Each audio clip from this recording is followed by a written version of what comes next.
एक बात बहुत अच्छे से अपने भीतर उतारिए। आपको लगता है मेरा पति बहुत मेहनत करता है और उसका कोई फल नहीं मिल रहा, बहुत परिस्थिति नीचे जाती जा रही है, खूब डाउन होते जा रहे हैं, हमारे पास में कुछ भी नहीं है। यहाँ तक कि मेरे पास इतना भी नहीं कि मैं सीहोर कुबेरेश्वर धाम भी चले जाऊं और रुद्राक्षोत्सव की कथा सुनकर। आपको लगता है ऐसा कि आपके पास में नहीं है इतना और मैं सीहोर तक भी नहीं जा पाऊं, मेरे पास धन नहीं। जितने आस्था चैनल पर सुन रहे हो, जितने मोबाइल पर सुन रहे हो, जितने यहाँ पंडाल में सुन रहे हो, आपको लग रहा है मेरा ये काम नहीं हो रहा, मेरे पास में इतना नहीं है, मेरा बहुत व्यापार कर रहे हैं पर आ ही नहीं रहा, धन कहीं से नहीं आ रहा, बहुत टेंशन में जीवन चल रहा है। तब 7 बेलपत्र लेना है। कितनी बेलपत्र लेना है? 7 बेलपत्र में से सबसे पहली बेलपत्र, घर से जब चलो तो घर के पास में जो घर के अंदर रसोई घर में मटका होता है, क्या बोलते हैं यहाँ पर, हंडा, मटका, गगरा, घड़ा, जिसमें तुम पानी भरते हो, टंकी, बाल्टी, जो भी होता है रसोई घर में जो पानी भरते हो तो पीने के, हंडे में, बॉटल, उसमें टंकी में, जिसमें भी तुम भर के रखते हो, एक बेलपत्र उस हंडे के पास में, मटके के पास में वहां रखना। घर से उसी मटके में से एक पानी लेना है, उसी हंडे में से एक लोटा जल लेना है, उसको लेकर जाना है। एक बेलपत्र वहां रख दी, बची कितनी? 6 बेलपत्र में से चलते चलते एक बेलपत्र पानी लेकर जब जाओ तब एक बेलपत्र बेलपत्री के वृक्ष के नीचे बेलपत्र चढ़ा के उस पर जल चढ़ाना। 6ठी बेलपत्र, जल को पूरा मत चढ़ाना, जल लेकर चढ़ाना। 5वें नंबर की बेलपत्र नंदीश्वर के पास में, जिस नंदी का पांव ऊपर की ओर हो, एक पांव नीचे दबा रहता है, पांव ऊपर वाले पांव के पास में एक बेलपत्र रख देना। 5वें नंबर की बेलपत्र वहां रख दीजिए। 4थे नंबर की बेलपत्र अशोक सुंदरी वाली जगह, हमने कई बार आपको अशोक सुंदरी का स्थान बताया, ये जलाधारी, यहाँ जो बीच में से जल बहता है, बीच में एक मोटी लाइन होती है, अशोक सुंदरी। 4थे नंबर की बेलपत्र यहाँ रख दीजिए, थोड़ा सा जल समर्पित कर दीजिए। 3रे नंबर की बेलपत्र, यहां बैठकर जल चढ़ा रहे हो तो यहां रखो, यहां बैठकर जल चढ़ा रहे हो तो यहां रखो, यहां बैठकर चढ़ा रहे हो तो यहां रखो, मतलब पार्वती जी का जो हस्त कमल है उस पर रखना और उस पर जल चढ़ाना। 3रे नंबर की। 2रे नंबर की बेलपत्र शंकर भगवान का जो शिवलिंग है उसके ऊपर बेलपत्र को रखना है। बेलपत्र की जो डंडी है, आप बैठे हो वहां पत्ती का मुंह होना चाहिए, डंडी का मुंह तुम्हारे ठीक विपरीत। बेलपत्र यहां रखें।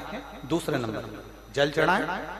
एक बेलपत्र जो 7वें नंबर की है, उस बेलपत्र को जो जलाधारी है, जल चढ़ाने वाली, उस जलाधारी का स्पर्श कराएं और उस बेलपत्र को वापस लेकर उसमें से थोड़ा सा जल उस जलाधारी में डाल दें। उस बेलपत्र को जो 7वें नंबर की बेलपत्र है, उसका स्पर्श केवल जलाधारी को कर बाबा से विनती कर उस बेलपत्र को किसी भी दिन आप अपने घर में लाकर रख लो और कुबेरेश्वर धाम आप आना चाहते हो, बाबा से विनती कर आना, बाबा ऐसा धन देना कि मैं वहां जाकर लोगों को पानी पिला सकूं, बिस्कुट खिला सकूं, ऐसी कृपा करना।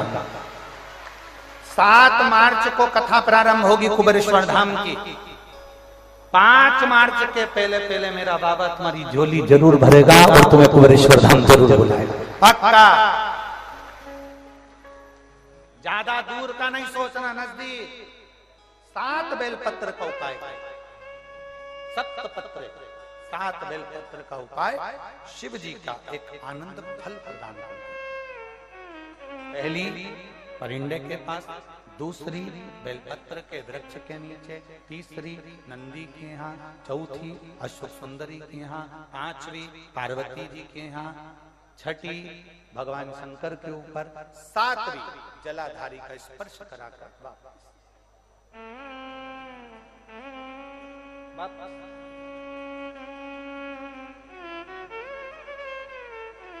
जल कितनी जगह चढ़ेगा?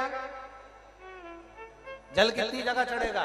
केवल 5 जगह पर, एक बेलपत्री के पेड़ के नीचे, दूसरा सुख सुंदरी की जगह, तीसरा पार्वती जी की जगह, चौथा शिवलिंग के ऊपर और 5वां जो जलाधारी है ऊपर, उस 5 जगह पर एक ही लोटे में से थोड़ा थोड़ा जल पहुंचा।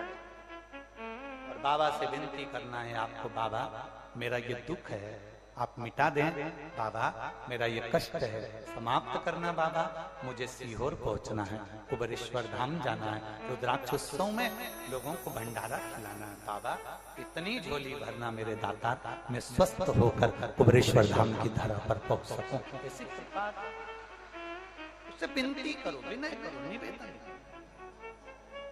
उससे प्रार्थना करो, झोली पसार कर प्रणाम करोगे वो देखता, खाली नहीं छोड़े। शिव कथा का बहुत तकलीफ है और नहीं हो रहा काम, बहुत दिनों से लगे हो नहीं हो रहा, हरा मूंग ले जाओ, मूंग के दाने तो रहते हैं घर में, केवल 31 मूंग के दाने लेकर जाइए, 31 चावल के दाने लेकर जाइए और 31 ही बेलपत्र लेकर जाइए। जिस दिन सोमवार की अष्टमी हो, कौन से दिन? सोमवार की अष्टमी हो, उस दिन शंकर जी के मंदिर में जाओ, 3 चीज लेकर जाओ, मूंग के दाने, चावल, बेलपत्र। चावल जो 31 लेकर गए हो अपनी कामना कर कर शंकर जी की देहली पर रख दो, चौखट पर कहीं पर भी एकांत में उसको रख दिया जाए। मूंग के जो दाने लेकर गए हो 31, वो नंदी के पास में, जो नंदी का पांव ऊंचा रहता है उस पांव के पास रख दीजिए। और जो 31 बेलपत्र लेकर गए हो वो 31 बेलपत्र अशोक सुंदरी वाली जो जगह है, आपको पहले बताया है कथा में, अशोक सुंदरी जी का स्थान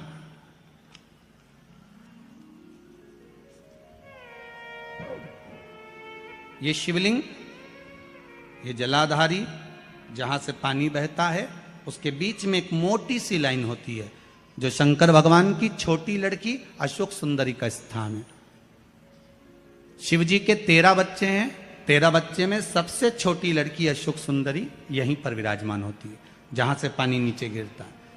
प्रत्येक शिवलिंग के सामने एक मोटी सी लाइन होगी, उस मोटी सी जो लाइन है अशोक सुंदरी, वहां पर जो 31 बेलपत्र लेकर गए हो अपनी कामना कर कर पीला चंदन लाल चंदन लगाकर उस पर समर्पित करते जाओ। उसकी डंडी जहां से पानी बहता है उस ओर होना चाहिए। आप निवेदन कर कर देखो, एक सोमवार की अष्टमी पर कर कर देखना, दूसरी सोमवार की अष्टमी आएगी अपने आप आपका काम हो गया होगा। बाबा से निवेदन तो करो, क्यों भटक रहे? भोला सब दुख काटो